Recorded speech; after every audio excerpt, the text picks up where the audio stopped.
following program is brought to you by your friends at Podcast One.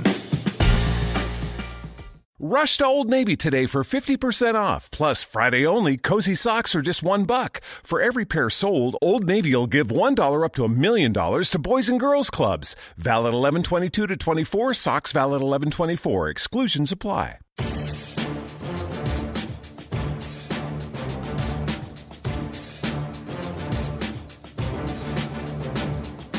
Welcome to RJ Bell's Dream Preview. Weekly winners from his Wiseguy Roundtable.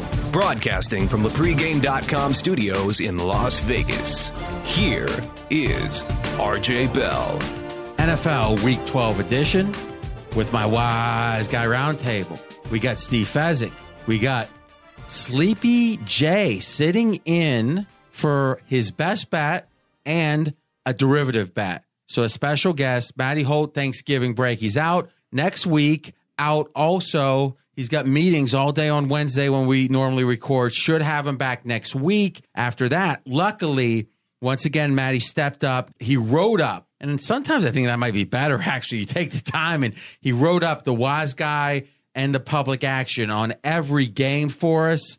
We're excited about that, so we should have all the good information, just not Matty's wit and repartee this week. Back soon enough, hopefully. What a show, though, guys. I am very excited about this show because we've got the Thanksgiving break or Thanksgiving holiday. We know we're going to be watching these games aggressively, and we have the information for you. And we're so excited about really just the growth of the Dream Preview, the college edition, the NFL edition, the support you guys have shown. It really invigorates us. We're taping a day early, so you'll have this on Wednesday morning, which gives you extra time to get ready for those Thursday games.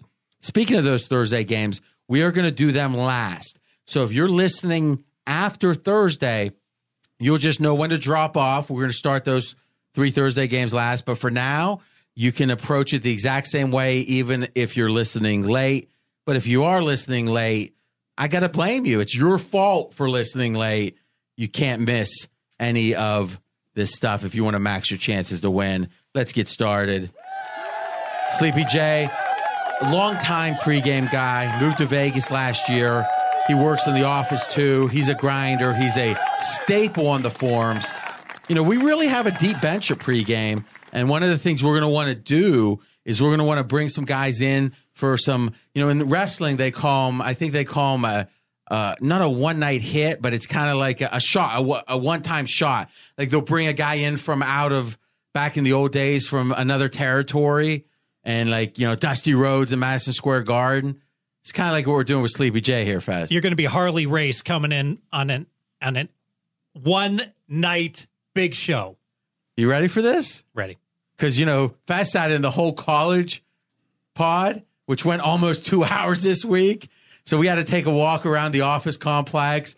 I had a Snickers. I can't lie. A little Coke Zero. I'm ready to go. All right, Sleepy J, this is your best bet. And you've had an amazing run in football, especially the college side. It's like, what, 12-1 last 13? 11-1. 11-1. I'm optimistic. Last 13. You've got a best bet. And, man, you got guts. Steelers, Packers. Steelers at home laying 13.5. What's your best bet?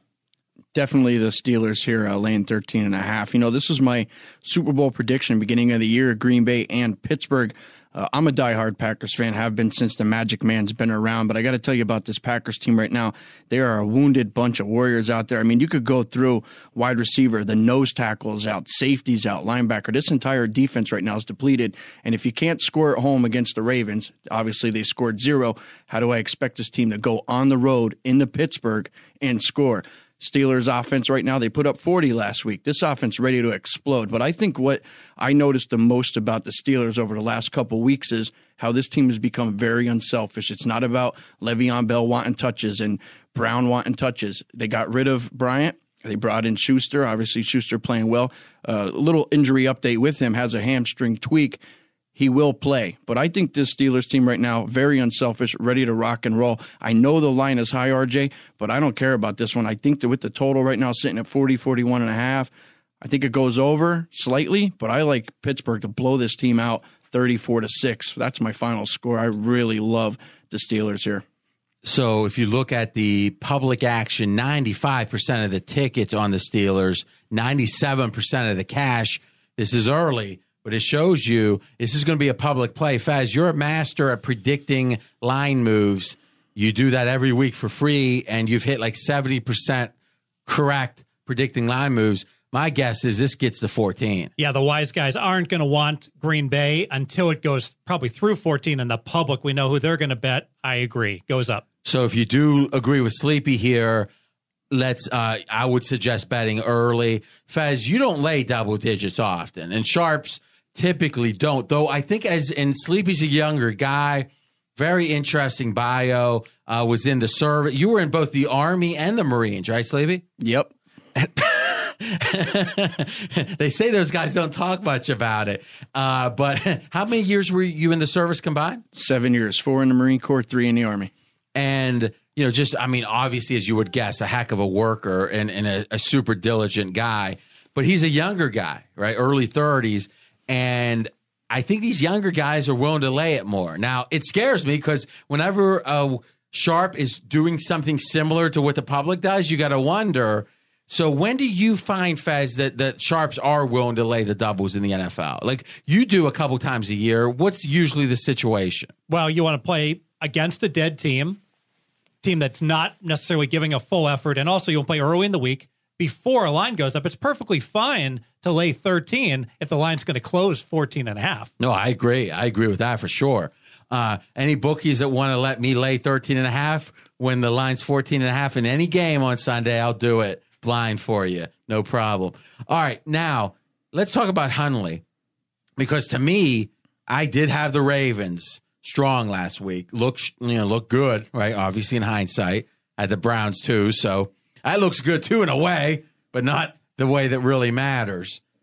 I was worried that Hundley was trending up because his best game was certainly the week before last week. And I was thinking, maybe all this talk, because they did decide to keep him. There were serious trade offers for Hundley in the offseason. Sleepy, what did you see last week? What's your, obviously you don't have a ton of optimism for him. And as a Packer fan, remaining objective, you have more insight than most. What's your take on Hundley? I would say he's probably average at best. I mean, you got to take average for an NFL starter? Average at best. I mean, they don't have I think that's way too generous. Like he could be the 16th best starter in the NFL? No, certainly not. But I would say, if you put him on that team, they make him look average just because Aaron Rodgers gets those guys, playing rather well. But I would say he's average with that team. If you put him on another team like the Browns, I think he's just as bad as their quarterback right now. That makes sense to me, specifically saying that he's suited because, again, from what I read, he's a studious type quarterback. He's been in this system for years. I think he is, much better suited for the Packer system. Yeah, and he's been with Green Bay for 3 years. But what's interesting? I did a little research on him, and now he's played 4 out of 5 bad games, 1 good game against the Bears. And one of those games he came in the middle of the game, which can sometimes be an advantage, right? Sometimes a disadvantage. Yeah, the Viking game. We'll give him a free pass for that. Maybe that's not fair. They played terrible at Minnesota. But one thing, the kid is from Arizona, grew up in Arizona, played for UCLA. And I'm thinking to myself, are we really forecasting a beach kid to suddenly play really well in December in Green Bay? So everyone at UCLA is a beach. Like Francis Ford Coppola, the director of The Godfather, graduated from UCLA Film School, but he's a beach bum? Like Don Morocco? Everyone but him is soft. Yes. Well, he's soft too, just in a different way. Were you a Don Morocco fan? The wrestler? Yeah. The Rock? Yeah, I like The Rock. No. Not The Rock. Don, that magnificent Morocco back in the early 80s. Yeah, I know who he is. Yeah, why'd you say The Rock? They called him The Rock when I watched a match of his. Oh, way back when? Against the $1 Million Man. He was like in the Sweet 16 tournament to become the world champion. Do you have the WWE Network? No. That would have been cool. For those that are new listeners, Fezzik spends 99% of his time other than with his family. So if he's not with his family, if he's not eating and he's not sleeping, he is handicapping. So he's like a guy that was like in, like the biosphere or something, like you were underground for 30 years. The only culture is 80s wrestling and like 7 movies that down in that basement bunker they had like on VHS or something that you would watch over and over. Exactly. All right, Fez. So you've got, I'm going to lean with Sleepy here. I don't usually lay it, but I don't like it. I'm not going to take off the rubber band, but I'm going to lean with his best bet here. Public, we said heavy on Pittsburgh for sure. Fez, you actually have, and we let you pick one total a week, and this is your total game. Yeah, I'm going over the 41. The Steelers had been ground and pound for about 5 weeks. And then against Tennessee, Tomlin opened it up. Big Ben, who's much better at home than on the road, they come out winging the ball. They threw like 80% on their very first drive with tremendous success against the Titans. If there's one thing I know about Tomlin as a coach, is that when he has great success in a good situation, he tends to repeat it. I think they'll do the same here against an outmatched Green Bay team. Sleepy mentioned Green Bay with some key injuries, and Green Bay having got shut out last week. Their focus is going to be able to put some points on the board.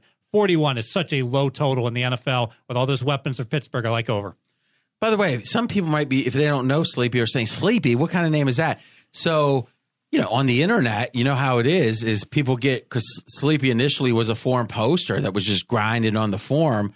And what happens is people just get to know you. I mean, to this day, I see Sleepy a couple times a week and say, hey, Sleepy, what's up? So, but what pregame.com does do that no one else in the world does is anyone that sells anything, and Sleepy sells his stuff, but he's actually one of our discount sellers where he sells his best bets like $5 for those who bet less.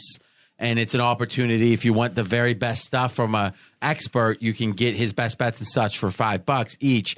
And you only sell one a day, right? So everything else is free and one a day.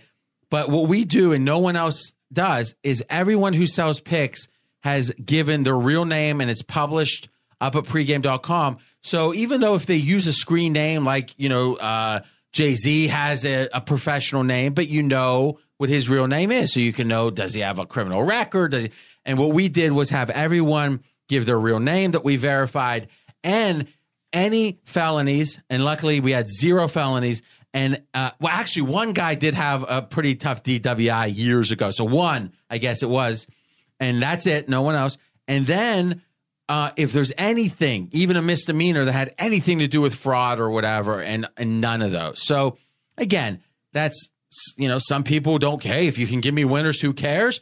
Some people are like, we want to know the background and, what happens with pregame is, and I won't name any names, but once we made this rule, some people fled. Let's just say this because they didn't want their real name out there, but we're proud of it. And, even having to lose people, and this has been a couple years, we're proud of that. And I think it matters. So if you want to research Sleepy, it's easy to do and see that he's been in the service and such, which we're proud of. All right. So, Sleepy, next game, and this is your second and last game with us, you've got a derivative bet, and we love those. And, Fez, you're going to have those one today, too. And that's a way to bet at the game without it being a side or total. It could be first half, first quarter, over, under, all the team totals, all the different quirky ways to bet a game. It's the Panthers. It's the Jets. Panthers favored by 4.5 on the road. What's your bet, Sleepy? I absolutely love this first quarter over. I think that you got to take a look at the situation. So let's get so Fez, line's not out as of Tuesday. So what line do you project on this? Over 7, lay $1.20. All right. So Sleepy, at over 7, lay $1.20. Do you like it? And do you like it, let's say, at 7.5? I absolutely love it. I think this definitely goes to 10. I wouldn't be shocked if they scored 14 or 17. All right, so you're willing to lay 7.5, no problem. Yeah, 7.5 is great. I actually was worried that maybe this would pick up. I'm sorry to interrupt. Not lay 7.5, but play 7.5 over. Okay, go ahead. Yeah, without a doubt. If you go back and you look at Carolina's last 3 games in the first quarter, they scored 24 points, 10, and 10. Not bad. The Jets in their last 3 in the first quarter, 17, 10, and 3. Both of these teams are coming off of a bye. I love that. And you're going to go ahead and you're going to get 2 teams that are probably going to come in here with scripted, at least first and second drives. I think that's excellent. I'm not a big believer really in Carolina's defense right now. I like both of these quarterbacks. I mean, Fezzik mentioned it. These are probably 2 of the, at least halfway through the league. There's so many other quarterbacks that are just much worse than these two guys. Josh McCown, a top 15 quarterback. It's true, isn't it, Sleepy? I believe so, and I believe that we'll definitely go ahead and get this one over in the first quarter. I really like this one. This is probably one of my strongest bets of the entire weekend. This would be a 3-star for me. All right, excellent. So freebie best bet here on a derivative, 3 stars as high as we go on the over. Fez, I thought that was a sharp point from Sleepy, is off a bye is the idea of some trick plays, more scripted plays at the beginning of a game. Yeah, I think that's real sharp. By the way, 7 is so critically important. What will happen? Be sure you get over 7. If you have to lay $1.35. So how much is, in a first quarter, how much is 7 worth? 45 cents. So if you had to lay so you would lay minus 155 over 7, and over 7.5 minus 110 is a wash for you. Yeah, and it makes sense. Think about when you look at box scores, how often end of the first quarter it's 7-0. Absolutely. And it's just like pick 'em at halftime. It's just people, if you are playing these derivatives, you got to understand that it can tie too if you're playing the spreads, and thus pick 'ems really matter. What I really like too is I just saw an interview with Cam Newton, and they're talking about his success. He led the team when rushing 3 straight games before last week, and he said, I'm as healthy as I've been all year long. Remember the narrative? We were fading Carolina early, and we said, boy, he's rusty, and he looks injured, and that's depressed the Carolina scoring all year long. That's no longer a factor.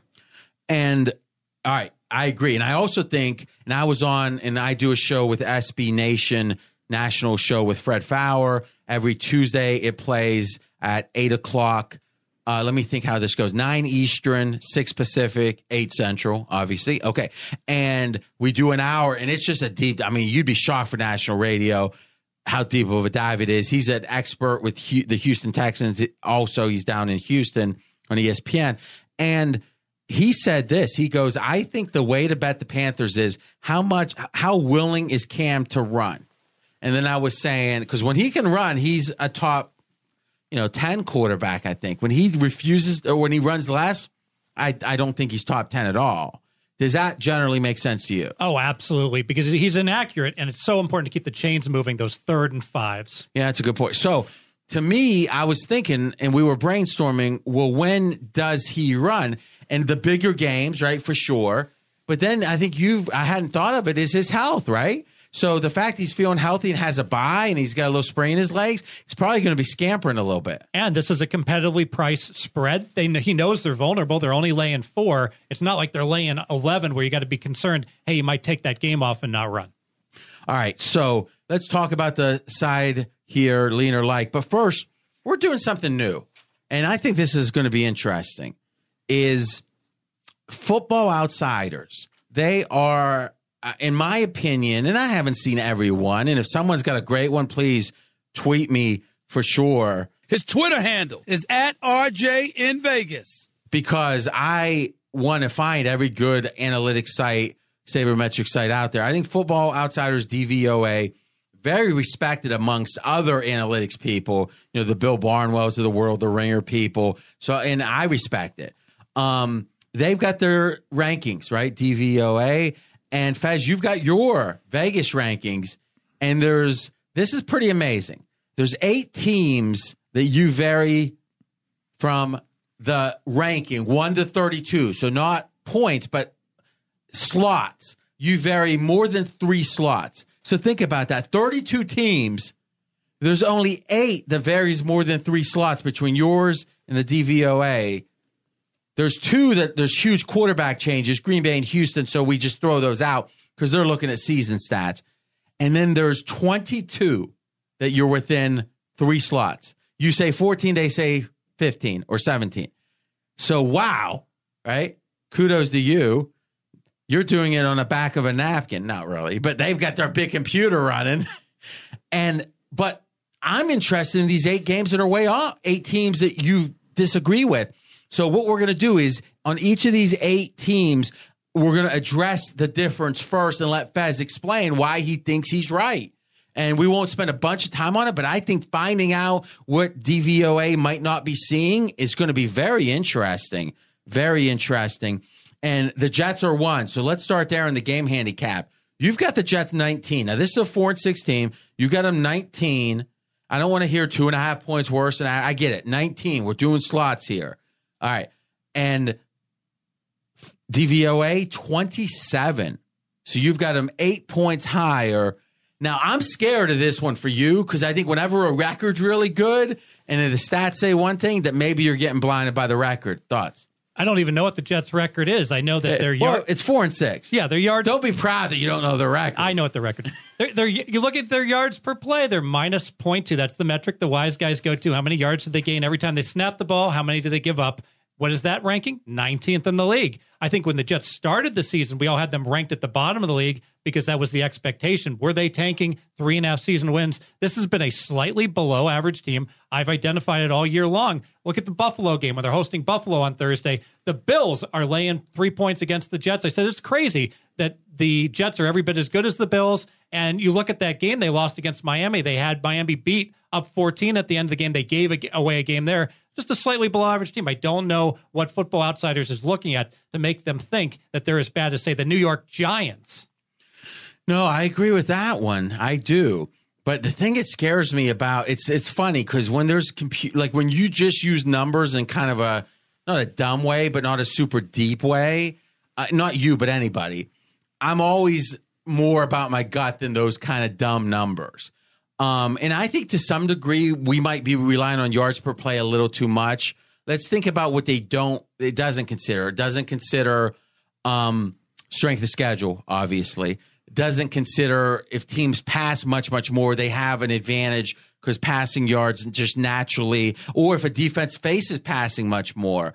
The thing I love about the advanced analytics, and I think DVOA is an example of this, is they consider, like, they take junk yards out, they take fluky plays out, they account for because they've been refining this model a long, long time. So to me, what I'm particularly interested in is when their smart numbers, and all smart numbers aren't correct, right? So, but when they at least are complicated, maybe is the better way to say it.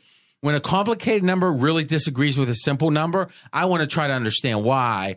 And it feels like that in this case, the Jets' simple number, which is yards per play, seems to be much better than what they think, obviously the deeper or the more complicated number is. And it's possible. I'm a quarterback guy. I love having a quarterback that I trust. There's so few of them. And believe it or not, like I said before, McCown is a guy that I feel is a top 15 quarterback. Maybe I'm giving the Jets a little bit too much credit. He certainly hasn't been that good during his history in the league. But see, I think McCown's always been pretty good. I just think the thing with McCown has been he's never been the type you could foresee being a top 6 quarterback, and thus a lot of people gave up on him. But if you actually look at his stats, this year especially, McCown's stats are pretty good. Wouldn't you agree? Oh, that's why I've got him in the top 15. Absolutely. All right, so you've got to lean on the Jets in this game just to set the spread again. Jets favored, or Jets at home, 4.5-point dog. You lean Jets. Any closing thoughts? It would have been a but the home field advantage of the Jets just is not very high. I've only got them with a couple points of home field, and that's why I'm not on the Jets. Okay, so that's interesting because I know you've done some rethinking on your home field, and I know the Giants' home field isn't great, but I actually saw on some stuff I've done a little deeper dive, the Jets' home field is better, significantly better than the Giants. You agree with that? Well, I certainly agree this year because the Giants are used to being contending of late. Now that they're not contending and they're horrible, it might be a 0 or almost a 0 because the crowd's booing them if they're playing poorly. All right, Sleepy J, we got your 2 best things. You've got stuff for sale. What's your Twitter? Sleepy J at pregame on Twitter. So SLEEPYJ. And is it Sleepy J pregame or at pregame? At pregame. All right, and that's AT, right? Yep. Awesome. All right, buddy. And listen, guys, if you like, and again, a ton of free stuff from Sleepy, check him out on Twitter. And I think it's certainly worth reading, especially when it's free. It's easy when it's free, right? Love free content. And that's what we try to focus on. Thank you, Sleepy. All right, Fez, let's keep rolling here. Next game. Ooh. We disagree on this one. I think I double disagree with you on this one. Texans, Ravens. Ravens favored by 7 in this game. I'm going to let you go first. Lean or like? Lean to Baltimore, laying the 7. I really like them in a teaser, actually down to -1. I want to keep the handicap simple here. The Baltimore Ravens have done something, their defense, that no other NFL team the last 10 years has done. They've shut out 3 teams in 1 year. Now you could argue the 3 teams they shut out were all playing with their backup quarterbacks. That certainly assisted them. But now Tom Savage, another backup quarterback, comes in. I see another team that's going to struggle to score against them, and the defense is going to win the game for Baltimore. Okay, so I agree. Ravens have a great defense. I mean, if you look at their, let's look at yards per play on the defensive side. Baltimore is at the very top of the league. And if you look at their offense, though, they're at the very bottom. So the question is, I guess it's the matchup in each game. You know, is this more about offense or defense? And I think matchups, sometimes that varies. You've got Baltimore as the 16th best team, so right there, average. I think that's fair. Football Outsiders has 14, so no disagreement here. Here's where I disagree. You've got the Houston Texans. There's only one team worse in the NFL. You've got the Cleveland Browns at -9 points, worse than an average team. You got the Texans at -8. The idea, let's look at the teams you got tied with them. The 49ers, the Packers, the Texans, and the Cardinals. And you've got the Colts 2 points better than the Texans. So let's think about that. Colts are at home laying 5 to the Texans. I think so. I think you're underestimating possibly what a big hit the Houston defense has taken with all those injuries. Losing everyone knows about J.J. Watt, but merciless. That's the team. I mean, this is shell. what, 6 weeks old? I know, but it's happening week after week. You mentioned the Indianapolis Colts. The Colts came in. What did the Texans do last week? They won their first game in a long time. Against who? They beat whom? It beat Arizona. Arizona, interesting. Now trailed in the fourth quarter, but they got the win. I think you're a little bad on Arizona. I mean the idea that this is if the Browns left the league, the Texans are no one's worse than the league. Well, they're only laying 2. Here's what I don't understand about this. Entering the year, we didn't know how good that Watson was going to be. We had no idea, right? No idea. Thought he wouldn't even play. Yeah, I mean the over/under. I've talked to a bunch of people. What would your over/under starts have been? I've heard as low as 3.5, 4.5. Yeah, some people saying 5 or 6. But obviously we didn't think he was a much better player, or he would be starting much more, right? Absolutely. Savage is who we expected to be quarterback. And what was the win total for Houston this year? 8. All right, wasn't it more towards 8.5? Yeah. All right. So this was an above average team. Now, because we lost Watson, that's just what we assumed to start with. Now, I get the idea, maybe Savage isn't quite as good as we thought. I get the idea, though he had his best game last week. I get the idea that the Houston line, trading left tackle Brown, isn't as good as we thought. But the line had their best game this whole season last week based upon Fred Fowler's assessment. And again, he knows the Texans. So now on defense, you can say, they lost J.J. Watt and one other guy. Okay. How much is that worth? Watt's a point, maybe? They lost 5 guys. They lost Cushing, Merciless, 2 other guys. This defense is a sieve, RJ. They're giving up almost 6 yards per play. This is the team they carried the team for years when they're giving up 5. That's why. So Houston's 25th on yards per play on defense. So, I mean, we can't go to Football Outsiders because with the quarterback change, they've got him 17th, right? Which doesn't make sense. This feels like the 22nd or 23rd best team to me. I think they've got a bottom 10 defense. You and think a bottom 5 offense. Denver is clearly better than that? Yes, clearly. Wow. Denver's lost 5 straight, 4 of the 5 by double digits. Yeah, Denver's still clearly better. All right. Disagree. I think most people agree with me, to be honest. Well, I don't think so. The reason being, look at the point spreads. Like just last week, Houston was pick'em for a while hosting Arizona. Houston was pick'em. Went up to -2. Yeah, okay. Well, I think you're wrong on Arizona, too. Well, let's just quickly do the math. Baltimore was laying 2 at Green Bay. Green Bay still gets, let's give them 3.5, without Rodgers at home. They still are superior home field, right? So let's call it 5.5 points. Baltimore was better than Green Bay. Oh, this is interesting. Now, Baltimore's home field is 3, if not 3.5. I've got a 3.5 now. All right. So let's call it 3.5. So that means they'd be laying 9 then, in theory, to the Texans or to Green Bay at home. and thus the Texans is only 7. So it's saying the Texans are better in Green Bay by 2 points. Yeah, Houston is clearly better than Green Bay, no doubt. But what's your power rating on Green Bay? Yeah, so I should... Well, just give me the facts, please. What's your power ratings on Green Bay? I have them rated equal with Houston, and that's a mistake. Ooh, so maybe upgrade Houston by a half. Yes. Oh, I don't know if I've ever got you to change a power rating. You're going to get me to change another one before the end of the show. Stay tuned. We're getting a lot of applause, baby. All right. So you lean Baltimore. I actually like the Texans here. This is a pretty good coach. We can talk about O'Brien and the whole quarterback whisper, and that's fallen through. But I think this team's now playing hard. These are professionals, and especially a 7.5. And I think that's going to show. What's your prediction on that line move? I think it goes to 7.5. Yeah, at 7.5, I will make a bet on the Texans. At 7, in reduced juice, I see right now at minus 105. I would have a strong, strong like towards them. Probably won't take off the rubber band.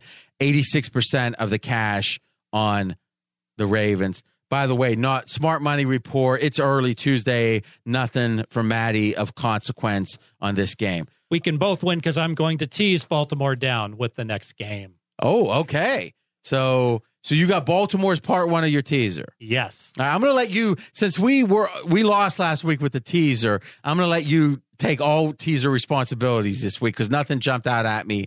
Next game, this is a public pounder. What's a public pounder? Public is pounding one side, the Bengals, 92% of the tickets, 98% of the cash against the Browns. Listen, I've been screaming about this Browns loss for days. I'm going to just not even bring it up. If you had the Browns with me, you know what I'm talking about. And if you somehow had the Jags, you're square. All right. Bengals 8.5. Leaner like. Second part of the teaser, I'm going to pass on the side. I've got a derivative bet, but I'm going to take the Bengals as a teaser. The Browns will find a way to lose yet another game in creative fashion, no doubt. So I'll take the Bengals in the second half of the teaser down to the minus 2.5. I do have a derivative bet here. RJ, I think you're going to like this, as will all the listeners. We're going to bet, yes, there'll be a special teams or a defensive team score with Kaiser at quarterback. How many times do we have to see it? Week after week after week. Basically, they turned it over twice, gave up 2 touchdowns in the final 2 minutes. One of them got called back by the refs. The second one cost you your Browns bet. I could see more of the same. And the Bengals, they beat the Broncos. Sneaky here. 101-yard interception return. That's why they won that game against the Broncos. But their guy got tackled on the one as he was fumbling going into the end zone. I think the Bengals will say, you know what? That's how we're going to win with our defense. Let's get one against Kaiser. So we always talk about there's these kind of robotic lines on things like, will there be a defensive TD?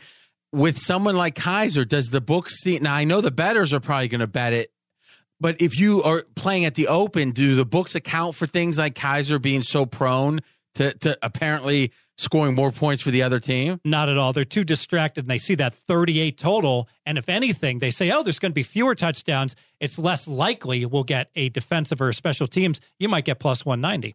And what's the typical kind of default line on the yes-no for defensive or special teams? Plus 168. I actually like the Bengals here, and I don't lay over a touchdown often, and this is not just, I've lost on the Browns a bunch, I'm going to go the other way. Here's the stat. The Bengals have won and covered 6 straight versus the Browns.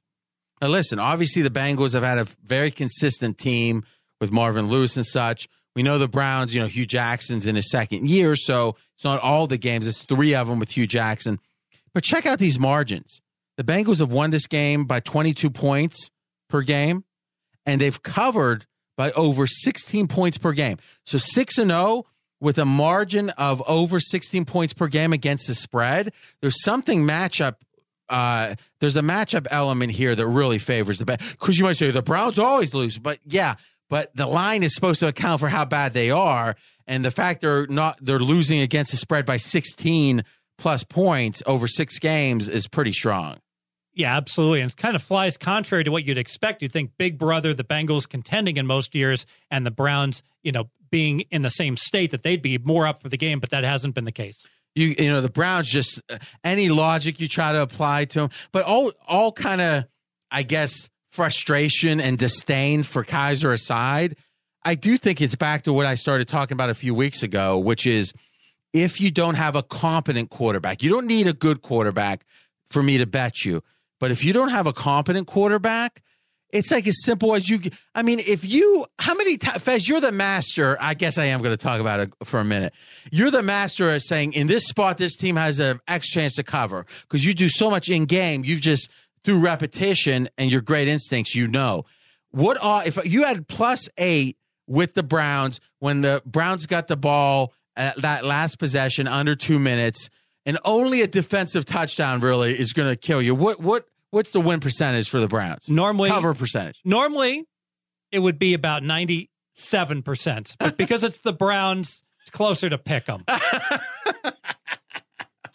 Yeah, so I guess you can't bet them. If you're in that spot and then you're 50-50, you probably don't want to bet them. Game number 5, we've got another public pounder, Bears-Eagles. Eagles favored by 13.5. 94% of the cash, 94% of the tickets on the Eagles. Fez, you're passing this game. Give me just one factor that you think maybe the market or people aren't talking about. I think the Eagles are in a prime letdown spot, but I'm not so sure they're going to let down. We talked about how they have not been in this position before. They don't know any better. They just want to keep going out week after week and kicking butt, whereas a more savvy playoff worthy team the past 5 years might have their stinker and let up like the Pittsburgh Steelers. I lean Eagles. And again, laying doubles here. I am not going to bet it, but I don't think the Eagles are letting up. What I have found is when a team is having their breakout year, those classic letdown spots. I mean, you see it think about Carolina a couple years ago. They just kept rolling. Atlanta late last season kept rolling. Those breakout years, they don't tend to let down. It's like if let's say you move to Hollywood, right? You're 4 or 5 years trying to be an actor. You're struggling. All of a sudden, you get on a soap, you get on a movie, something that's fairly big, but not like you're on the Tonight Show.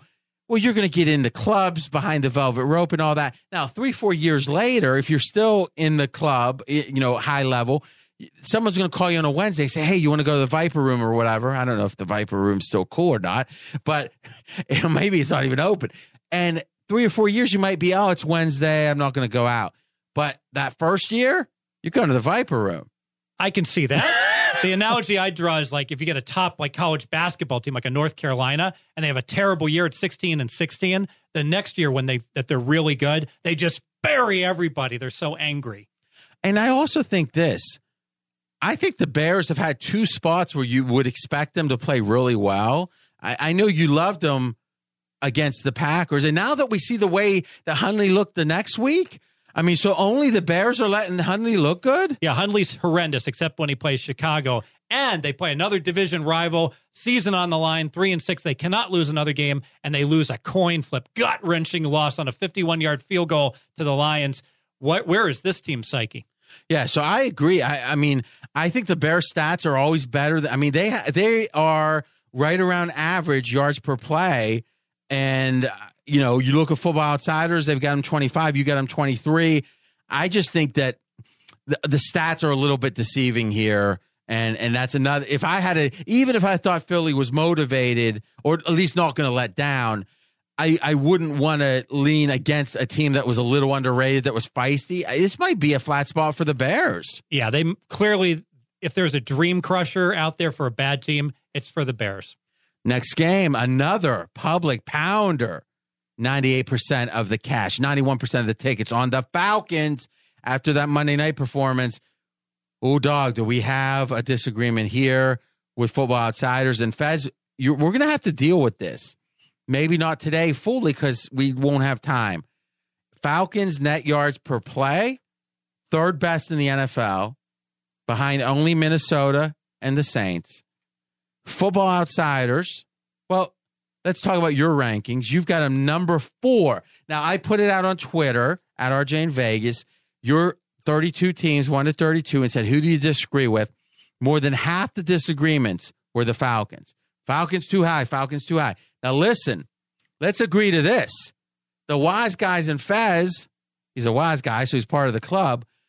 They love the Falcons. I mean, think about some of these lines. Did they close a favorite on Monday night? Yeah, so they're laying -1 against the Legion of Boom, or what's left of them. Yeah, top 10 team, Seattle. Yeah, obviously beat up team, but man, that got back from 3 to -1. And I mean, I'm going to look it up. Seattle was a dog. It's been a long time. Right? But I got to say, Football Outsiders may have a great point here in that Atlanta, 2 quality wins back to back, crippled Dallas team, crippled Seattle team. Maybe they've adjusted for that, and I haven't made the proper adjustments. But think about this. I mean, if you win against those teams and dominate against, well, first of all, anyone in Seattle's good, right? If his team has anything of any semblance of their true team. But you think about the thing that makes me certain to the degree sharps like Atlanta is the fact that Carolina, and I know Carolina's been creeping up a little bit, but a couple weeks ago, the Falcons closed a 3-point favorite at Carolina. It's a little bit of a freaky game. Remember, we thought that Cam would be all temperamental because Benjamin had just but how much was out. that affecting the line? Oh, I think that was the narrative. That moved that line. That was the narrative. Points. I'm not sure. Faulty narrative. Yeah, listen. If anything we say moves the line a half a point, that's big, right? So back up though, because I can't believe you think that. You think that line moved 5 points off of someone thinking Cam's mad because Benjamin got traded? I think that fueled it down to pick them, and then the followers just kicked in. You tell me, how could in retrospect, how did that line get to Carolina +3? It's a lot of love for the Falcons. Yeah. I mean, I think we're seeing it every week. The Falcons are the odds maker puts up a number. I would say no team. If you just looked at every line move for the whole year and added them up, say if you move 2 points in your favor one week, 2 points against you the next, you're even. 2 points for you and then 1 point for you, it's +3 or -3, however you want to look at it. So your net line move. Is any team in the ballpark of Atlanta with the Browns? The Browns. How's that working out for everyone? So, but listen, you've had the Falcons high the whole time, even before these last couple wins. So I don't think because they've beaten a team that I think if we were going against a public poll or something and saying, oh, now like Colin, has the Falcons back in his top 10. I think maybe that would be, hey, some losses or wins that maybe aren't as impressive because they beat some beat up teams. But I think really you haven't moved the Falcons up very much at all. And I don't think they're moving them down for winning games. And part of that is that Julio Jones and Sanu got hurt, and that cost them a game. They lost a coin flip game against another opponent that they should have beat. They lost to Miami. My goodness. And then you could argue, well, how good can you be if you lose to Miami at home? But the overall underlying numbers, maybe I'm trusting them too much. And I said, leap of faith, they're going to start scoring in the red zone. Yeah, I agree. I guess the question is net yards. When you say numbers, is it just net yards per play? That's my primary, very first number I look at, yes. Yeah. So what I would start, what I'm going to start doing, and this will be a good exercise, and we won't drill down so deep on these discrepancies, but I think whenever the numbers are driving your ranking, and if Football Outsiders disagrees, I think your job is going to be to figure out why, because it doesn't mean you're wrong. It means that you've got to understand why someone or an algorithm that's valued disagrees to make sure that you either going to say, they see that algorithm seeing something I don't, I'm going to adjust, or I don't agree with that factor, and thus I'm going to stick where I am. Pursuant to your point, I have no problem putting the Patriots #1 in the league despite some really lousy underlying numbers. So an easy question is like, well, Fez, if you know the Patriots that well, you can make them #1. Shouldn't you be making some significant other adjustments that the numbers lie? It's a good point. And we'll be getting to that Patriots game in a minute. Okay, so I'm leaning. So we haven't gotten your lean or like. So it's Falcons favored by 10 against Tampa Bay. Lean or like? Yeah, I lean to Tampa Bay just because I do think that Atlanta got 2 big emotional wins against the perception of being really strong teams that were both walking wounded teams. All right, so the Smart Money Report for Matty Holt, heavy one-sided action on Atlanta. Over the counter, though, which is the square action, no sharp action yet on the game. I lean Tampa Bay. Question is, right now, with Winston in his current state, and distractions and such around him potentially. What's your Fitzpatrick versus him? Is there any downgrade left? No downgrade at all. So let's be clear. Steve Fezzik says Fitzpatrick today just as good as Winston. Yeah, if they report Winston starting on Sunday, I don't move the number a half point. Not a smidge. 0. And I think this Tampa team, listen, you know how it is. Like if you've ever been in a rock band, there's like as a kid, there's usually, or as high school, whatever, there's usually like the guy who's, maybe he's the better looking or the better guitarist, but he's also problematic. And thus it's like, oh, we should let him go. No, but that's why we got that one show because of him. It's like Winston. But sometimes when that guy's gone, everyone relaxes and it's like, and they all step it up. It feels like the Tampa team is playing better without him. And you win back-to-back games. Arguably, that could have been coin flips, but they got the wins with Fitzpatrick. Which is now self-perpetuating. Rolling snowball, baby. Yeah, I lean Tampa. Only reason I don't like Tampa is I still think the market is, these wise guys betting listen, if it's Football Outsiders and Fez, I want to discuss it. If it's Football Outsiders and Fez and the market all in Atlanta, Fez and the market being the same way, I'm on your side, right? So to me, these wise guys love the Falcons. There's got to be a reason. I don't think that's fully priced in, and thus I'm not anxious to bet against them. Next game, this is the stat of the week, and this is an amazing stat. And as much as we were in the right position with the Browns last week and then lost, it goes to show you I didn't fully consider this, and I think if I would have, I might not have even bet the Browns, though, again, we were in a 90+% situation. And here's the stat. Jacksonville now has, and I'm pulling it up, Marcel Darius, D tackle. You familiar, Fez? Absolutely. Now, this is amazing. When he was with the Bills, they gave up 2.5 yards per rush. The team did when he was on the team. Now, that is the best in the NFL. The best team in a given year is about 3 yards per rush, right? Yeah, 2.5 in every one of his games? Every one of his games. How big a sample? Well, I think it was like 6 games. Yeah. All right. Now, Bills without him, 4.7 yards per rush. Jags, last 3 games with them, yards per rush given up on defense, 2.5 yards. Exactly the same. Without him, 5.2 yards per rush. They were one of the worst rush defenses in the NFL. So someone told me on Sunday, actually, hey, look at Darius. If you look at the Jags, because they were like number 30 in rush team, the Jags defensively. But if you looked at those last 2 games with Darius. So, we can talk about what it means to this game, but this Jags defense, which might be one of the better defenses, or certainly one of the better defenses in the league, just took their one weakness and threw it out the window, it seems. Yeah, and this game would be my power rating pounder. I have Jacksonville 11 points better than Arizona, and I know Arizona's had a fine home field advantage in the past. Is that really going to continue? But let's call it 4 even, just to get. So it means that. Okay, so you're saying then it would be. It would be 7 should be the line. Exactly. And also the narrative on Jacksonville is once they get the lead, they extend the lead because Bortles can just hand the ball off and be a game manager and do play action. And plus, their defense is against the pass is so strong, especially with their pass rush. So you actually just lean Jacksonville. So you're going against your power ratings here. Why? Or at least you're not fully embracing the value. Blake Bortles. I've been slow to come around. You can't just bet Jacksonville ever.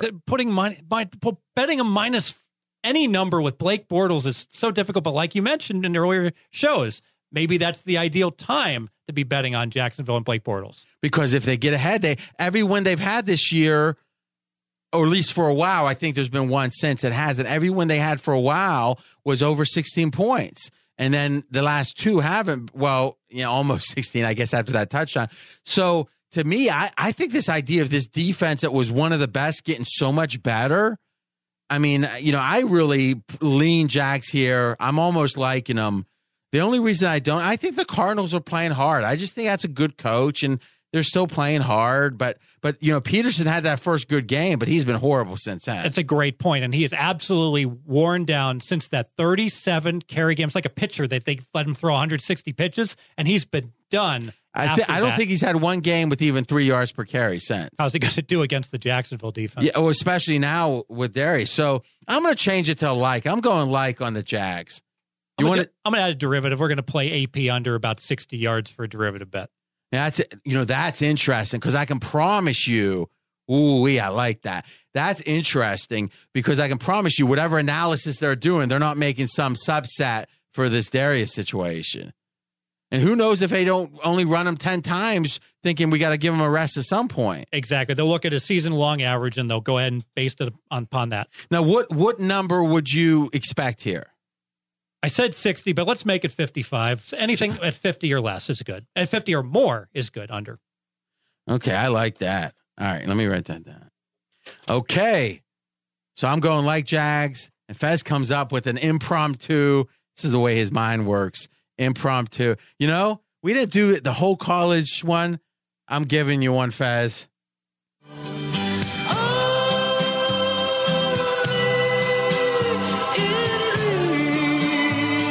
You're not getting that derivative anywhere else. Off the cuff, especially. Only on the Dream Preview. That's game 7. Game number 8.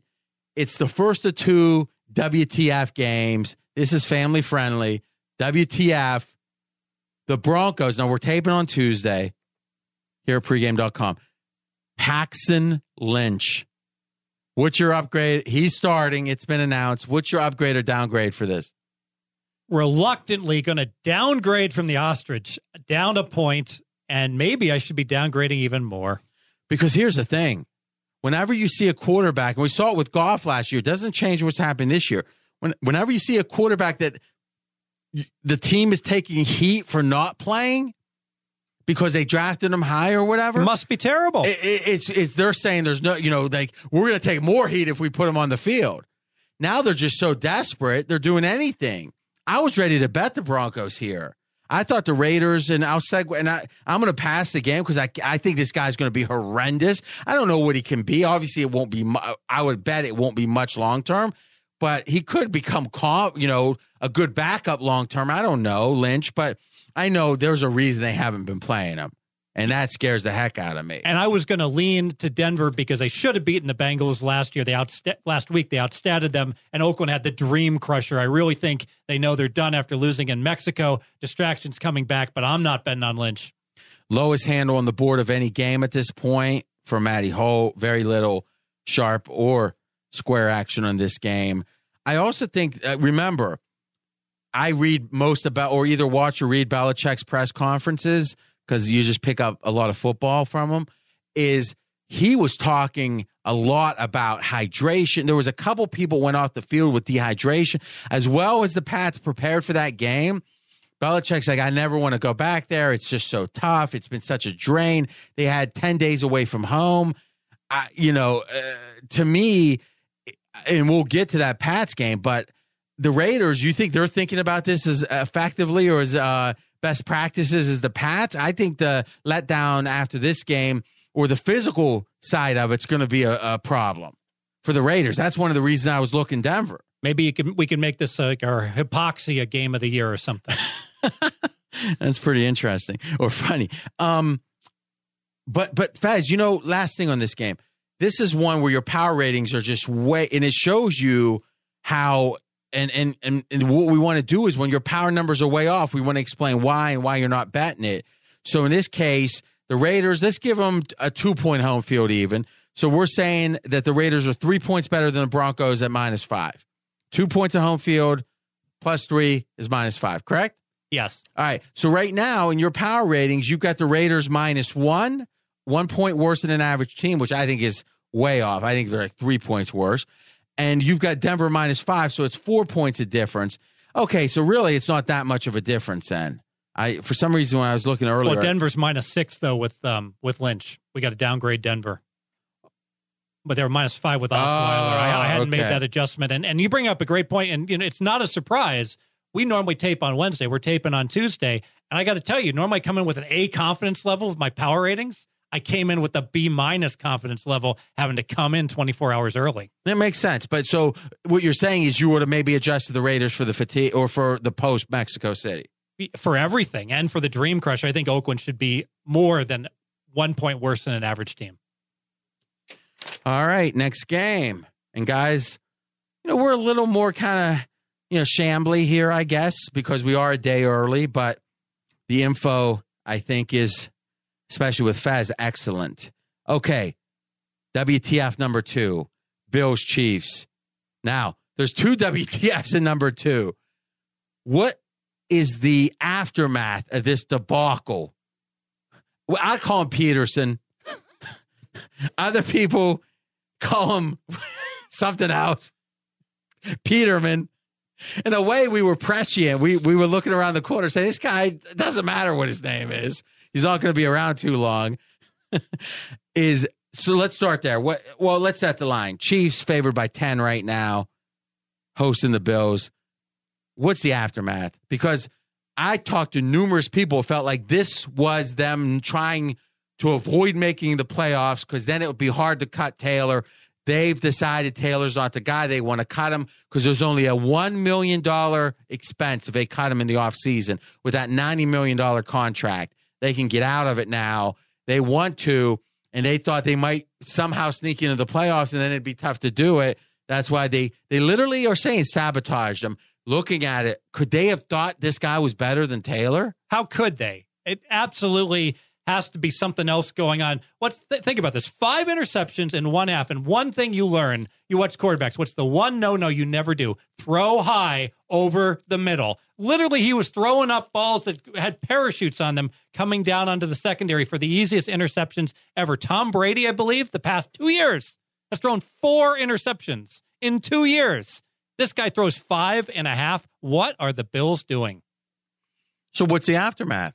Because even if there is no conspiracy, the players are saying WTF.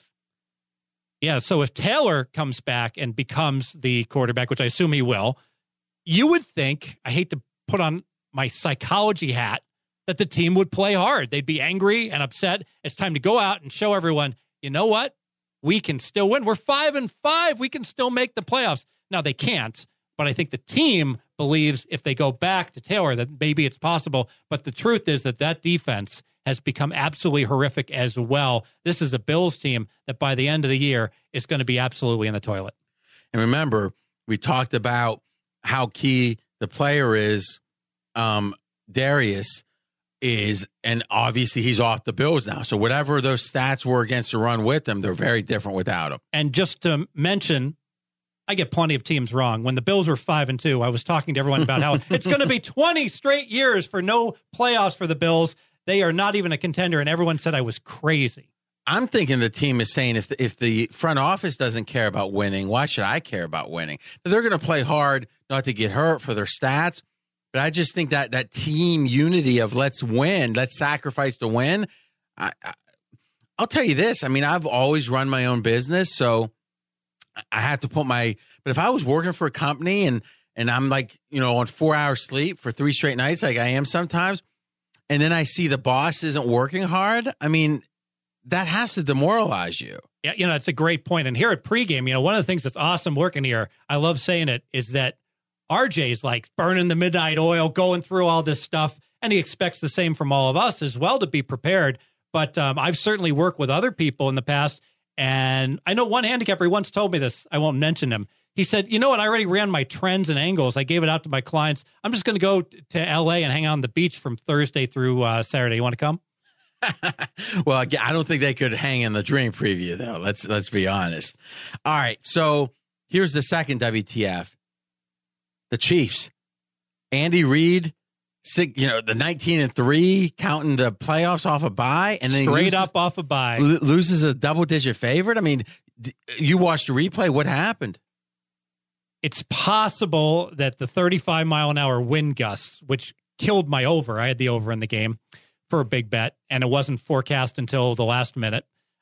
That may have had a lot to do with it, but let's face it, the Chiefs have a savvy quarterback that's supposed to be able to adjust to things like that. I have no idea why they were so inept against a Giant defense that had shown nothing but quit. Remember, these Giants had gotten torched by the San Francisco 49ers. Lean or like on the game? I'll lean to Buffalo.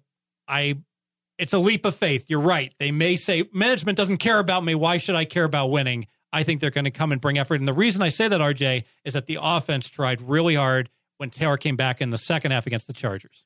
And remember, guys, I'm going to lean KC, but just to lean, I don't know, right? So I just think Reed's a good coach, so I expect more of a bounce back. And I do think there's a big chance the Bills are just discombobulated, might be the way to say it.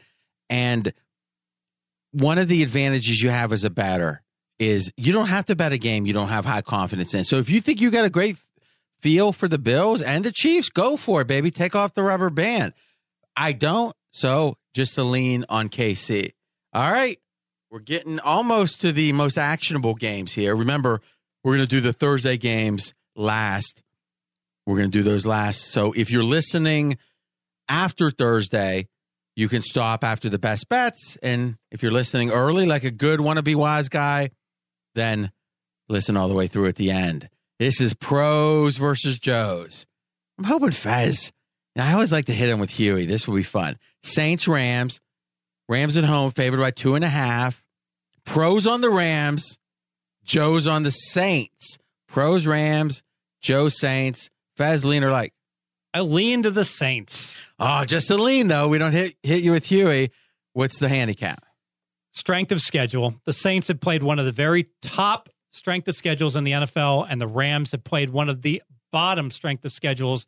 Because of that, I firmly believe that the Saints are indeed the better team.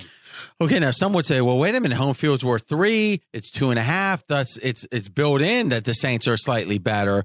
But with the Rams, you know, we thought last year was a horrible home field. Now there's, in LA, there's some enthusiasm. I do like 3 LA radio spots, and they're talking a lot of Rams. So where's your home field advantage at right now for the Rams? I've got it at 2, maybe too low. Certainly, I think it's at least 2.5 now. Could well be. The dome team going outside's a concern, but hey, the LA weather will be perfect, so that's not as big a disadvantage. And let's face it, New Orleans has gone to some bad weather, played really well in Green Bay, really well in Buffalo, so this is an easier venue. Now, this is another disagreement with the DVOA. They've got the Rams as the best team in the NFL. Number 1, you've got them number 6. So 5-point difference. What stops you? Because if you look at the stats, you know, Rams are number 1, or net yards per play, they're tied for 5th. What is it about the Rams that you think? Now, you talked about strength of schedule. Rams are 27 based upon Jeff Sagarin. Rams are 27. So, like you said, not good. What is it that separates the Rams from one of the very best teams in your mind? Because they're in the second tier. I think the experience of Goff, he's only been good for like 8-10 games. And I keep thinking the league's going to figure him out somewhat. And he's going to regress from a top 10 quarterback down to maybe number 13, number 14. Maybe that's not the case. Maybe I'm wrong. I do think that their stats are inflated a little bit by certain games. Example, the New York Giants, who clearly mailed it in. And that statistically, the Rams bombed them because the Giants just stopped tackling. Now, with the Saints, you've got them 4. DVOA's got them 2. So these are the top 2 teams, according to DVOA. And the Saints are actually tied for first net yards per play. What happened those first 2 games? Like, I get the young running backs. I know there's some young defensive guys. You know, they had a good draft. But is that it? I mean, why is the Saints playing so? I mean, where did you have the Saints? Well, we actually have a new feature on your. This is going to be fun, actually. Is we have a new feature on your power rankings, the high and low during the season. So you had the Saints 2.5 points worse than an average team after week 2. So you had them about number 20 in the NFL after week 2. What's happened since week 2? And we know the whole running back thing, get rid of Peterson, and the running backs have stepped up. We know they're better on defense because, or at least part of it's some rookies. What else is it? Well, they started out having to play at Minnesota, and we had no idea how good the Vikings were. And that's when the Vikings were at full strength. They had Cook at running back, and they had Bradford at quarterback. So that was a Super Bowl caliber team. And then they played the New England Patriots week 2, another Super Bowl caliber team. I think that strength of schedule got them in those first 2 weeks. Yeah, but still, you're not. If you're one of the best teams, you're not. But what was their win total coming in the year? Like 8? 7.8. Yeah. Under 8, lay $1.20. The market missed it. The first 2 games missed it. We knew Breeze was going to be awesome. We didn't think they could run the ball, and they couldn't with AP hanging around. That was a big chemistry problem. Yeah, but we didn't know that coming in. If they would have cut AP before the first game, you wouldn't have upgraded the Saints. Well, we should have, but we wouldn't have. Yeah, so that wasn't why they had a 7.8 over-under. And the defense is always well below average, and now it's above average. I lean Rams. Here's why. I think the home field's better than people think now. I also think this coach is really good. Steve Cofield, he hosts with me our Fox National show. That's 10 o'clock, or check that, Friday night, 11 o'clock Pacific to midnight, and Saturday night, 10 o'clock Pacific to midnight. We need the extra hour. Fox National, 330 stations nationwide, Sirius Channel 83. It's me, him, Fezzik for the NFL stuff, me, him, Brad for the college stuff. Really good stuff. And the first show ever on one of the 3 major networks, ESPN, Fox, or CBS, that is a Las Vegas odds and prediction show. The first ever. We're proud of that. And the feedback's been wonderful. Thank you for those who listen. And if not, check it out. And we sent out the podcast on my Twitter the next morning at RJ in Vegas. Here's the thing. I think the home field's better for the Rams than people think. But I also think that they lost last week. And I think we're getting them a little cheap. I think it wasn't a horrible loss. I mean, it was a tight game till the end. And Minnesota is very good. I think we're getting a little extra value because I think this is 3 if they won last week. Do you agree with that? I do agree, and I do think it's a good spot because if you get a good team, off of a 17-point loss, a little phony. They really didn't get outplayed that much early on. Yeah. And the other team, New Orleans, escapes with the win that they probably should have lost to the Redskins. It's a very good spot for the Rams. I agree. That's why I lean that way. And I was mentioning Cofield. He calls McVay the boy genius. And I tell you, I like a lot what I see from McVay. And I got a feeling he's going to have the team focused. So I lean Rams, nothing strong. And Matty Holt, he's the one that gave us pros versus Joes. He said a lot of over counter the money with, I'm not going to judge it, but with Fez, and a lot of sharp money with me. So there you go. Judge that how you want. I present that information without editorial, as they say. Okay. Woo-hoo. Now, this is what we call the stakes going up. From here on, at least till we get to the Thursday games, we have actionable information, a double like and 2 best bets. And then we go into the Thursday game. So the stakes are going up. Double like here. Titans, Colts. Titans favored by 3.5 on the road. Faz, who do you like? I like Indy. Kind of an obvious spot. I'm down on one team and I'm up on the other team. I don't like what I'm seeing from Mariota. He's in his 3rd year now. He's had some injuries. He was supposed to be improving, and he's not improving. We saw that against the Steelers, that he really struggled, I thought. But really, I'm high on Indianapolis. Remember what happened. They lost Luck. They're all depressed. They have to trade for Brissett. He's not ready to go. But we're seeing him improve each and every week. Look at the last 3 weeks for the Indianapolis Colts. They're at the Bengals. They're catching 10. They should have won. They lost on a pick 6 at the end of the game. Easily covered any number. They're at Houston. You talk about Houston not being an absolute bottom barrel team. They win at Houston despite giving up a defensive touchdown. If you look at the stats, you give up a defensive touchdown and you're the lesser team. You don't pull upsets, but they did. And then they go ahead and follow it up against the Pittsburgh Steelers, who have been killing everybody. You can argue it's a bad spot for Pittsburgh off a bye, or is it? They're a road favorite off of a bye. That's a great trend. And they lose against the spread. They only win the game by 3. They could have lost outright. The Colts team playing very well. I like the Colts.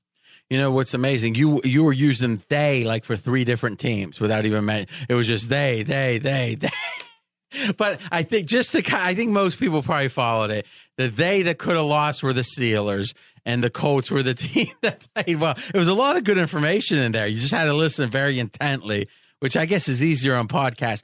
I agree with you here. I've been looking to bet against the Titans. I bet against them on Thursday night, put it out on Twitter, and obviously Pittsburgh pulled away there. I was with Fred Fowler on our show we do for SB Nation nationally, and he mentioned something I like here too, which is this Tennessee team has trouble against mobile quarterbacks. And obviously Brissett is willing to run here or there. So I think it's just, to me, I usually have these, or at least sometimes somewhat complex handicaps. This is just me thinking the Colts are a little underrated. And I think that the Titans are more than a little overrated. And because of that, that's where the value is. I'm taking the 3.5 with the Colts. Okay, we got best bets coming up then the Thursday games. First, though, guys, we actually had about a flat week last week when it came to growth, and it didn't go down, but it was flat, and it's just not okay. All right, we're going here Thanksgiving a day early. If you want to support, and if you don't, you can say F you, RJ. I'm not supporting anything. Fine, that's your right. You have to live with yourself. Wake up at 3 a.m. You know those times you wake up 3 a.m. and just the truth. I think Fitzgerald talked about that. It's a different thing at night staring in that mirror. Well, why not just feel good about yourself? Tweet out the Dream Preview link. Retweet. Whatever. Tell your friends. Go to iTunes. Give us a 5-star review. We have a perfect 5-star rating up there. Over, I think, 300 ratings. Go make it 301. Whatever you can do to help us. It helps the show grow. What does that mean? It means, one, the people you share it with are benefiting, because obviously you think there's a benefit here, or why would you be listening, right? And if your friends don't like it, they'll say that RJ, man, he thinks he's funny, but he really isn't. But they'd be wrong, right, Fez? You're hilarious. You think so? You said that like Stephen Wright. You're hilarious. All I know is I better not be saying they, and him on Saturday Night Live. So, but here's what I'm doing. I love you. I do. And I'll be honest, all joking aside, the amount of affirmation we get on Twitter. I mean, the college football had one of the greatest weeks I've ever seen. It was like their picks were like 9-1. We got so many retweets or tweets coming back with tickets, little 3-teamers. One guy was golfing. He had 5 tickets. He was like 5-0, and he took it at the golf cart. And I retweeted. I said, that's uniquely American there, but only in America. And one guy yesterday, and if you don't believe me, just check it out on Twitter. His Twitter handle is @RJ in Vegas. Is this guy bet off our Monday night? It wasn't even a best bet. We like the Falcons, or, I actually lean Seattle. You like the Falcons. He had 11,000 to win 10,000 on it. And he says, thanks, Fez. And I retweeted that too. Now, that's kind of scary that a guy's betting 10 times off you. Well, it is scary. I mean, if it's your best bet at pregame, why not? There's multiple people doing that. But off the pod, a Monday night game, you didn't even love it. We always emphasize how the ideal way to bet is really to listen to RJ's opinion, listen to mine, listen to Sleepy's, listen to Brad's. Listen to whoever you respect. Yes. It can be at pregame. It can be somewhere else. And if you disagree, don't bet it. If it makes sense to you, do your own research as well. Combine it. You like the game. But here's the thing. I think that's dangerous because it matters how someone is. If they trust their opinion, if their opinion matters, if they're willing to bet their opinion alone naked, then that approach is right. If they aren't willing to bet their opinion alone naked, I think if you trust someone, you got to be inclined to play. Maybe you change your bet size, and there's a lot of debate about the best way to do that. Because if you don't trust your opinion enough to bet, why should that veto a pick of yours? And again, we could do a whole podcast on that. But here's the key. Whatever the person is comfortable with. I would say more than half of our people that buy subscriptions to picks will bet those, just every game. They might play some stuff themselves because they trust that pro. And if the pro says so, they want to. And the good news is that any game that I like, you can better believe I'm absolutely betting it myself. We had one big bet that I lost, RJ, and people are like, I want to see Fez's tickets. And I'm like, I'm taking photos of all the losses I had on that team. I mean, let's be honest. We've seen some of your, when you really take off the rubber band. What are you doing? Wiseguy don't carry his money in a wallet. Hey, Wiseguy carries money in a roll.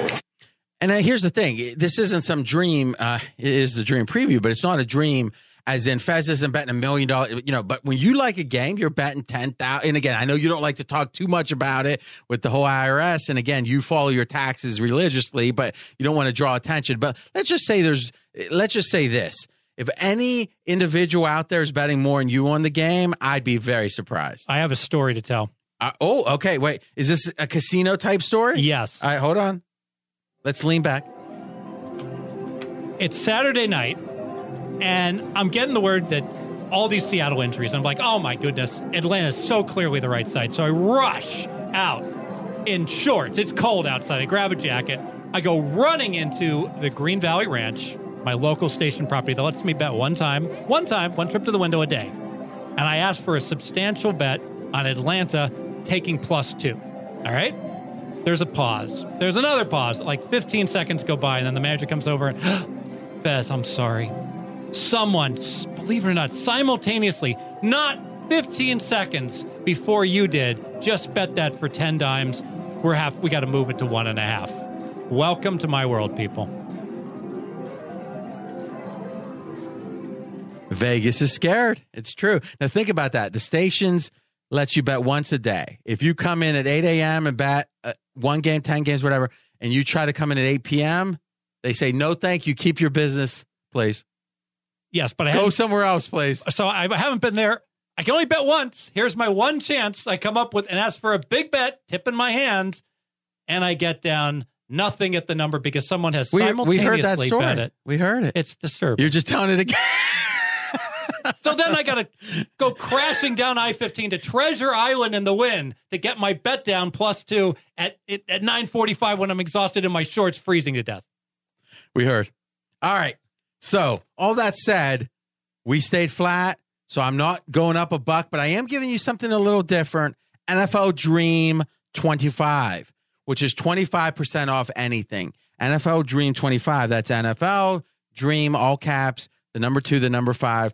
So if you want an individual package, you're still getting a nice discount. You want a week, and we've got a special $99 Thanksgiving. You can get every pick from Fezzik or any other pro you want for $99 all the way through Wednesday, Thursday, Friday, Saturday, Sunday. And if you're betting basketball, it's there too. And Monday, actually, and Monday.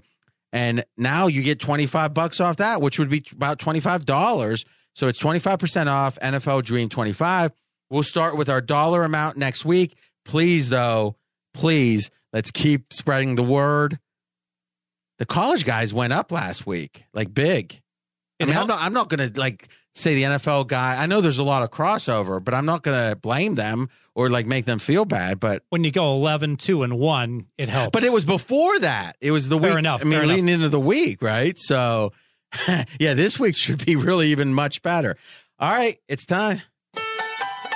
Don't know about the future, that's anybody's guess. Ain't no good reason for getting all depressed. Fire up your pad and pencil, I give you a piece of my mind. All right, Fez, piece of your mind. You're going to go first on this one. This is your best bet. Seahawks, 49ers. We're going to take the 49ers plus the 7. I really like this one. Two teams going in opposite directions. The Legion of Boom is no more. We've seen it with the Dallas Cowboys. What happens, you get a team that's got that name, and people think they're a contender, but they're really a pretender. Seattle is free-falling in my power ratings. I have them just barely better than an average team. Contrast that with the 49ers, a team that has been at the very bottom of my rankings. They finally get a win. They got their mojo back. They played hard all year long. They're off a bye week. They got 14 days to prepare for this game, whereas Seattle has a short week. And my home field has just recently been bumped up on the 49ers based on information that you sent me over, RJ. The 49ers are a much better team at home than on the road. Solid value, catching 7. And that info, it was interesting how so many of these West Coast teams, that relative difference is bigger than, obviously Seattle, we know. So, well, let's get Matty Holt's opinion here and then see if there's any judgment. Matty Holt says 2 max bets on Seattle, sharps heavy on Seattle. Fez, you like who? I like the 49ers. You might think I'm crazy, but I don't even care, 'cause I can tell what's going on. It's hip to be square. Fez, I don't think one of your best bets It's hip to be square. has ever had sharp money against it. Well, it's only Tuesday. Let's see where the real money, the big money comes in. That's true. I don't care if you're behind the counter or not. You never know with that early sharp money. Is it dummying up the game or not? Someone might be laying 7, so they try to get 7.5. Who knows? Else. But But so far, you got hit with Huey. I tend to agree with you here. Here's why I lean. I think Seattle doesn't care about making the playoffs. They know they're not going to win the Super Bowl, and this is the kind of team that wouldn't, remember the 1972 U.S. Olympic team in basketball didn't accept their silver medals because they felt like they got ripped off. I think the Seattle's the type of team, if they knew they weren't going to win the Super Bowl, they wouldn't show up for a playoff game, maybe. Just take off. I mean, I know I'm being extreme, but these guys are used to competing for the Super Bowl. That loss on Monday night, it was a gutsy performance. That loss on Monday night, I mean, what's the scenario they win the Super Bowl this year? They're only 35% to win the division. So yeah, so I feel like this is a dream crusher spot, which puts me on agreeing with you on the 49ers. I also think we got a good coach with Shanahan. So if you have a bad team with a good coach that's young in his tenure, that's a key. Not a young coach, but early, I guess, in your tenure, the team's still believing. There's a plan. There's the process. And I think the 49 and it seems like the 49er quarterback is not looking as horrible. So I agree with you here, but it's just a lean. So I don't get hit with Huey. Yeah, and I know you hate the game management decision stuff, but Pete Carroll had the worst coaching job I've ever seen him have in any one game. He almost single-handedly lost the Monday night game.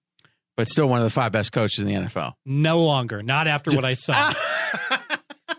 No, you did. On the Dream Preview College Edition, Fez was explaining all the mistakes Urban Meyer was making. So if you want that treat, make sure to check out the college. By the way, if you have 7 seconds left and you have the ball on your other team's 35. Fez.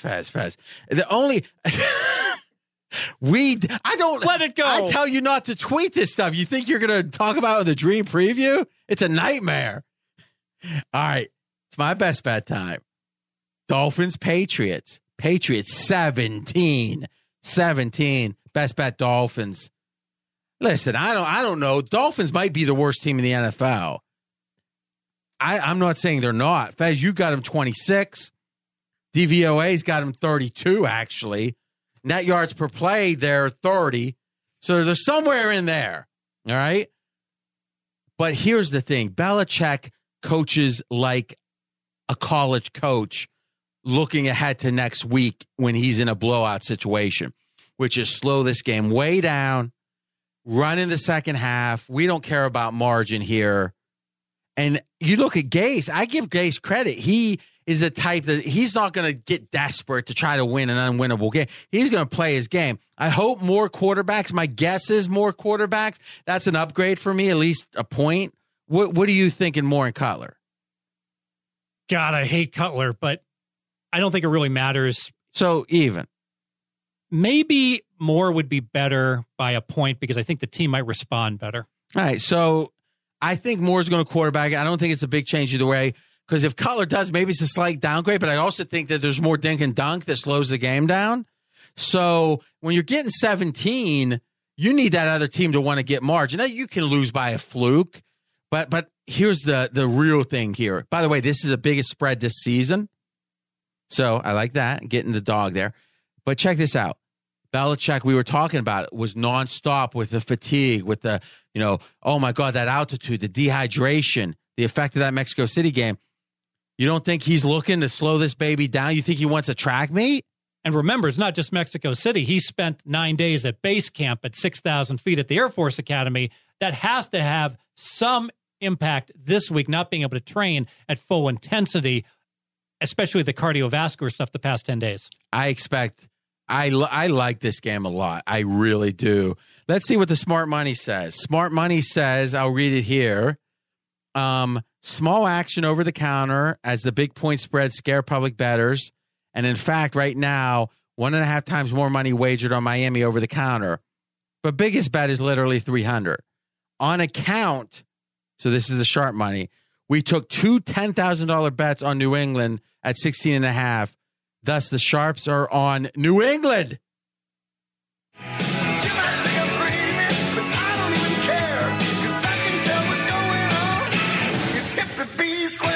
Guys, I'm gonna pull yours. Oh, I think they're setting up. Then they wanted the 17. No, the line on this game is 16 3/4. All right, let's think about this.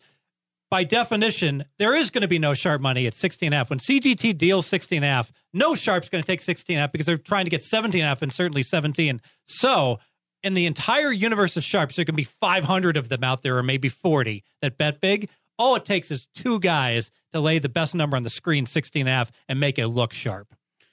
You know, that's a powerful point, is whenever you're looking at bet ticket splits or cash splits, and remember, up at pregame.com, we've got the bet ticket and cash splits. The only place on the internet that cash is free on each game. Just go to pregame.com, click Game Center, then click the consensus tab. And it's great because you get to see when there's reverse line moves, when there's disparity between the tickets. When I tweet out the most lopsided bets, people love that. Well, you can go look for it yourself and always see on any game, NBA, college basketball, whatever.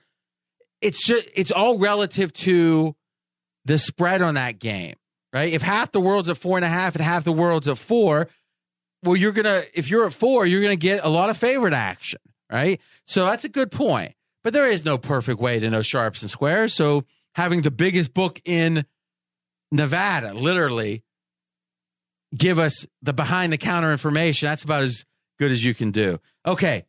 So do you agree with me on this Miami? And then we're going to go to 3 Thursday games fairly quickly. Oh, I lean to Miami. You know, I have a rule. I never bet against the genius and Belichick. But you know what? This might be the exception. This is as good a spot as you're going to see to fade them. I agree, actually. And plus, you look at the stats. I get all this talk about New England. Right now, net yards per play, New England on defense, number 32 in the NFL. Worst defense in the NFL. Really is amazing. Yeah. I mean, I get they've been holding these teams below 17 or whatever, but how much of that is red zone? I mean, Belichick's now the guy that's figured out how to make the red zone so much better than the rest of his defense. And I've been good with the Patriots. I've had them in my top 3 for a long time, despite that horrific mathematical statistics on them, because I know that that's the MO for New England. They never have great statistics, even when they're the best team in the NFL. 3 games left. We're going to reverse chronological order on the Thursday games. And the last one is a pros versus Joes. We got Vikings. Oh, wait, actually, it's a different order, isn't it? If we're going, no, which game is first? Which game is first? The morning game is Detroit. Detroit's the morning game, so we want to go last on that. Okay, we'll go to the Giants. Say it again? The Giants game is the night game. All right, let's start there then. That is the pros versus Joe, so we're going to do that one first. Giants, Redskins, right now, and this is for Maddie, pros are on the Giants, plus 7.5, moving to plus 8, it looks like. Redskins are the public side. So Joe's on Redskins, pros on Giants. Fez, you actually have a total on this game. Yeah, I like over, which isn't going to please people who had the Giants over with me last week, but there's 35-mile-an-hour wind gusts. I really feel that this is a case. It's all about the Washington Redskins. Kirk Cousins is a top 5 elite quarterback, and even without an O-line, he was still putting up 30 each and every week, and now his O-line is getting healthier. And if you look at that defense for Washington, it has regressed back to where it was last year, a well below average defense. I got to tell you, any Washington total against anyone at 44, I'm going over. Giants are one of those teams. I just have a C, A, B, or C. A, I'm super confident in my number. B, I'm okay with it. C, I'm uncertain. The Giants have won 2 games as double-digit underdogs this year, and they've played some of the worst games of any team in the league. I can't figure them out. What I would say is never tease this team, right? Never lay the lumber on the money line. I mean, I think if anything, if you like the Giants, play the money line because they seem to as a big dog. Win in Denver as a 14-point dog, lose to the Rams by a zillion. Yeah, so this is a high variance team. I don't have any real idea. That said, I am going to lean that way because I don't like the Skins team right now. Chris Thomason is out, and not a big name if you're not a hardcore fan, but and again, I'm not great with the players, but just when I read all the recaps, this loss is something the guys are saying that I trust that this is important. So I think it's kind of a sneaky important injury. He's out, I think, for the season. So I lean Giants, but no chance I'm betting this game. And as we said, pros on the Giants, so I like that. Public on Redskins. Fez on the over. All right, the middle game here, we've got the Chargers, we've got the Cowboys. Talk about every spread tells a story. Chargers are 1 at Dallas. And this Chargers team, Fez, this is another disagreement with the DVOA, but I think DVOA is off on an island. They got Chargers 18. You've got them 11. A 4-6 team that's 11. But I think Collins got them 10, which, that is what it is. But to me, this Chargers team certainly is in the top half of the league. And I think DVOA doesn't make any sense here. They're favored in Dallas. And they're the better team. And Dallas doesn't. I hope so. Dallas doesn't have much of a home field advantage. Colin talked about how you've got Phillip Rivers. You've got a gifted offense that last year had a lot of injuries. This year, they're much healthier. And they got the two pass rushers on either end sacking like crazy. So you've got a very good defense as well, which should do very well against a Dallas Cowboy team with the left tackle crippled. Is he going to play or not? I don't know. I've got Morris, their third string running back, is now their starting running back. And you nailed it. Why don't you talk about their middle linebacker? And he's out for sure. And the team just can't play defense without him. Yeah, there's some amazing stats. And just the way we quantify it with Sean Lee, when he's been on the field, Dallas has had about the 10th best defense in the NFL. When he's been off the field, about the 30th best defense in the NFL. We talked about that last week.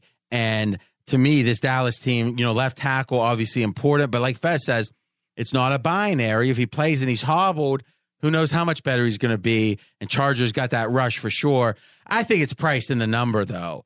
I mean, I almost feel like, what would this, obviously the injuries, Zeke's not the issue here, right? The backups for Dallas at running back have been doing quite well. Well, actually not so much because McFadden hasn't played at all and Morris has been capable, but Rod Jones is the fourth stringer. But who cares about the second back? I get for a season you need a second back. Well, but now Morris is old and he's going to start wearing down, RJ. After 2 games? Maybe it's too early for that. Morris played really, if you look at the numbers, I can't judge should he have made this cut or not. Sure. But I think in general, if somehow Zeke was out the rest of the year, I'd be concerned. And I'm not saying Zeke isn't an upgrade over any of these guys, but the point I'm saying is that wasn't the problem last week. Can we agree to that? We agree. The running back. So, but I feel like this is what would this line have been? Even like 3 weeks ago, this line is Dallas, 6.5? Yeah, and it was 4 just last week on the look-ahead line. Is that right? So let's think about that. Last week, you could have bet this game and had Chargers +4. And why didn't I? What am I doing? I'm supposed to be doing this for a living, and I missed that bet? What? RJ, what am I doing? You're doing a lot. That's what I'm doing a lot. Hey, Dan Bailey, their gifted kicker, may come back for Dallas. And remember, the narrative on the Chargers, they're really good at losing really close games. Yeah. So I can't bet that. I would lean Dallas just because it feels like it's a bargain basement sale, but I'm not going to be playing it.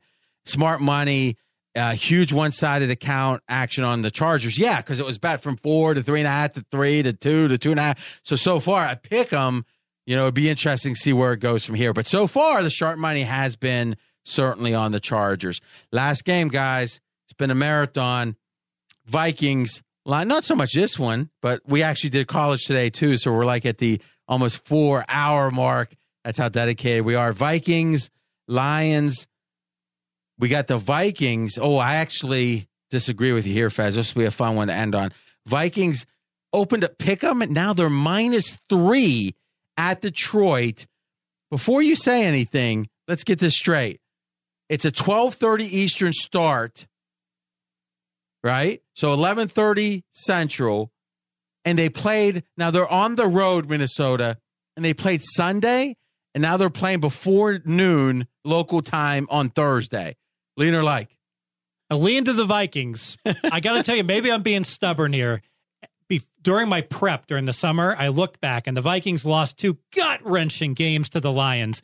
They should have won both of those. And I said to myself, I am betting the Vikings against the Lions in both their games in 2017. They're going to be the better team, and they're going to remember those games. So what happened in the first game? Well, everything was going well. The Vikings were up 7-6. They're driving, and their gifted rookie running back Cook is running right through the Lions. He blows out his ACL and fumbles. The Lions take over, wind up winning the game. So I put an asterisk and I said, RJ, the next time these teams play, I am betting on the Vikings. So did you take the Vikings to pick them? I got a piece of it. All right. So I accept that. But at 3? But now it's 3, and now I look at my power ratings and I say, what is going on? I've only got these teams 4 points apart. which implies that with home field, Detroit has at least an average home field. Vikings should be one. And it's a short week for the Vikings. But I do think also it's not good. It's not good to be the home team on Thanksgiving because you got to plan the Thanksgiving dinner after the game. There's distractions for the home team. Hold on a second. Maybe you're worried. You think these alpha males are worried about getting freaking stuffing? They have family in town. You got to spend the night before. I don't know. Fez, you gotta somehow find a way to spend a week with an NFL athlete, and then you can understand your world is very different. Right.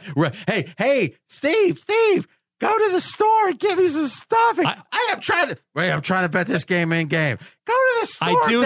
I do think Christmas Eve and Christmas are much better times to bet on the visitor because they're away from the distractions in the hotel room. There are no distractions for these guys. All right. When's the last time? What's the over-under for the number of trips to the store you are going to be sent on Thursday? 0. All right. I'll give you credit there. That surprised me. I would have put it at 1.5. Now, Thursday's a working day, and then we all go out and have a late dinner on the strip. So you're not cooking in. Oh, no, okay. we've tried that. That doesn't work well. I'm guessing. All right, so I like Detroit here. I mean, to me, it's just value, right? Vikings are just like I bet, or I like the Rams or lean that way because they're at their low point in a way because of that Minnesota, not low point, but a little lower off the Minnesota loss. Well, this is like Minnesota's coming out party, right? It opens at Pick'em. Now it's 3. What's changed since the open? Nothing. Yeah. So to me, I might actually bet this game, actually. So I'm thinking of betting it. And I think Detroit's probably at their high point of the year right now when it comes to the health on the offense. I mean, right now you've got them at 0. You got them as exactly an even team. Football Outsiders got them 10. Their high point of the year is a 0. So this is as good as you thought so they're playing their high point. Yeah, Stafford was limping around in the fourth quarter. It didn't show up on the injury report, but I don't think he's 100%. So take it with a grain of salt there. So after all this handicap, you finally get the key quarterback might be limping. I think you're stretching there. I think I may well be. And, one thing I'll say to anyone who's listening, when you hear me have an opinion. Anyone who's listening. Well, everyone who's listening. When I have an opinion on a game, but my power ratings disagree, I almost always don't bet on the game. It is not a wise move to bet a game like that. Bet a game you like and the power ratings support it. And remember, guys, we do the leaner likes because we want you to know if there's a lean. But really, the like, I'm probably only betting half my likes. I'll play probably 2 or 3 games on sides this week. If you're playing more than that, that's not a problem. It's just hard to win if you're laying more than a couple sides in the NFL. But we want to give you everything. Remember, College Football Pod, we did the Thursday, Friday. College football is part of that. There is no breakaway separate pod this week. We'll be back next week. Talk to you then. Thanks for listening to RJ Bell's Dream Preview. Catch the Wiseguy Roundtable each week. College football released on Wednesday, NFL on Thursday. Don't miss any winners. Subscribe on Apple Podcasts or wherever you listen. Visit podcastone.com and download the Podcast One app. Have a question for RJ? You can contact him directly on Twitter at RJ in Vegas. Live the dream with us each week. Hey, buddy. Hey, buddy. What's going on, man? Hi, Guy. Yeah. Yeah, the team, Loveline, man. You guys remember us from back in the day? Well, we're doing a pod, and we're doing it every day. And we've been doing it for a while, and if I hear one more time people say, God, I loved you and Adam together on Loveline, and I'm like, yeah, we're doing a podcast. Will you please just join us at the Adam and Dr. Drew Show, please? At AdamandDrDrewShow.com. It's a great show. Come on now. Only on Podcast One. That's us, Adam and Dr. Drew Show. Just like the old days. Doctor's orders. Oh, man, you're funny. Yep. All right, let's go save some babies. Let's do it. Rush to Old Navy today for 50% off. Plus, Friday only, cozy socks are just $1. For every pair sold, Old Navy will give $1 up to $1 million to Boys and Girls Clubs. Valid 11/22 to 24. Socks valid 11/24. Exclusions apply.